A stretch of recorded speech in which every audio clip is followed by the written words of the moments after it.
जी अस्सलाम वालेकुम। देश और प्रदेश के तमाम देखने वाले, सुनने वाले, चाहने वाले दोस्तों को प्यार भरा सलाम। मैं हूं अदील एहसान और आज फिर आपकी ईमेल्स के साथ आपकी खिदमत में हाजिर हूं। और आजकल सिर्फ ईमेल्स पर ही वीडियोस बनाई जा रही हैं।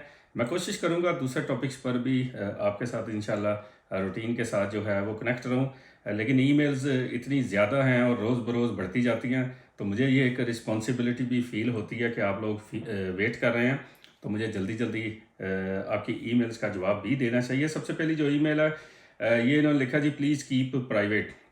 तो इन्होंने कहा जी मेरा नाम ना लिखें, और इसके बाद ये लिख रहे हैं जी अस्सलाम वालेकुम,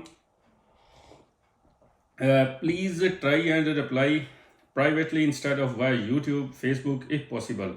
तो ये इन्होंने इफ़ पॉसिबल लिख के मुझे थोड़ा सा मार्जिन दे दिया है, तो ये मैं मार्जिन का पूरा इस्तेमाल करूँगा, क्योंकि सर मैं प्राइवेटली जो है वो चाहता भी नहीं हूँ कि किसी किस्म की कोई कम्युनिकेशन की जाए, क्योंकि मैं किसी किस्म की कोई सर्विसेज तो देता नहीं हूँ।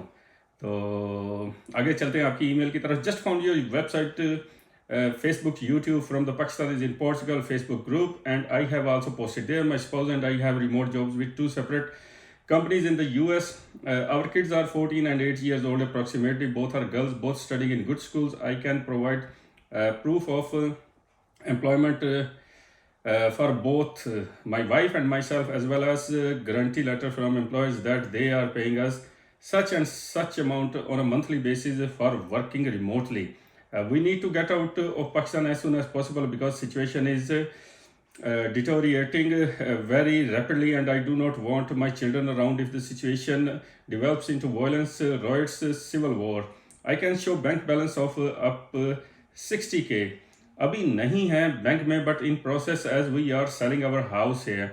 आई am thinking of applying on the basis of D7 visa, but steps क्या फॉलो करने हैं कुछ आइडिया नहीं। If you can please guide. Should first travel alone to Portugal on a visit visa, ये इन्होंने आगे पहली ऑप्शन है जी।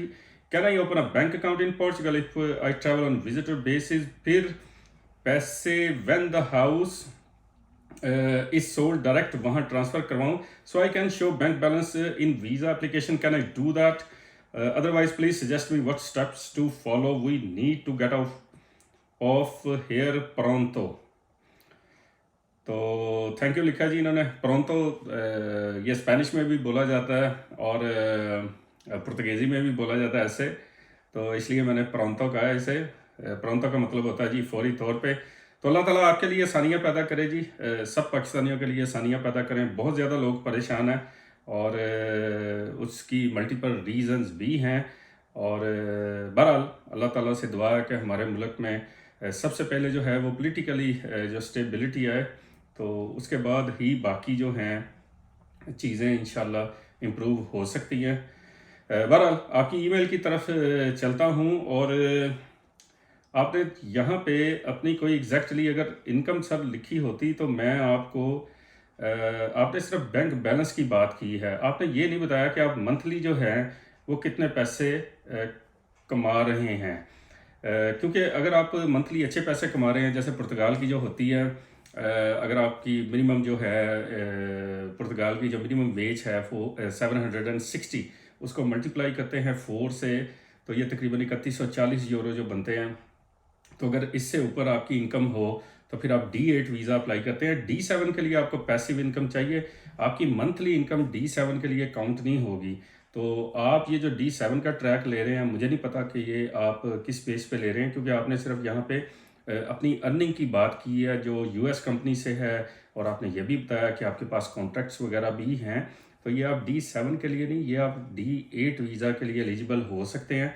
अगर आपकी इनकम जो है रफली मैं बता रहा हूँ अब आपको कि 3000 या 3200 यूरो से ऊपर है, 3200 यूरो ही इसे कहें, बल्कि मैं तो इसे 4000 यूरो भी कहूँगा। जितने ज़्यादा होंगे उतना ज़्यादा अच्छी बात है, और आपकी वाइफ भी कर रही हैं काम, तो ये और भी अच्छी बात है। तो आप D8 वीज़ा के लिए एलिजिबल होंगे, D7 के लिए नहीं। अगर आपका पैसिव इनकम का कोई सोर्स है तो, लेकिन आपने वो लिखा नहीं है, 60,000 यूरोज़ आपने बैलेंस भी लिखा है, तो ये आपको D8 वीज़ा के लिए हेल्प कर सकता है। अगर आपकी मंथली इनकम जैसे मैंने बताया 3 साढ़े 3 हज़ार यूरो से ऊपर, और प्लस ये जो आपका बैलेंस है, तो ये अगर आप वहाँ पे करते हैं। एनीवे आपका अगला जो सवाल था, should I first travel alone to Portugal on a visit visa? Of course you can if you want. Can I open a bank account in Portugal if I travel on a visitor basis? Of course you can. फिर पैसे when the house is sold direct वहाँ transfer करवाऊँ, so I can show bank balance in his visa application. तो आगे जो आपने लिखा जी कि आपने बैलेंस जो है वीज़ा एप्लीकेशन बिल्कुल आप दिखा सकते हैं, और अगर आप वहाँ पे कंपनी बनाएंगे या आप बैंक अकाउंट खोलेंगे तो उसमें अगर आपके ये पैसे ट्रांसफ़र हुए होंगे तो ये चाहे D7 है, चाहे ये D8 है या D2 है, तो ये इन सब वीज़ाज़ में वहाँ पे जो है ये बैलेंस आपका होना चाहिए, which shows your intentions that you are very very serious and you really want to move over there. तो आगे जो आपने लिखा जी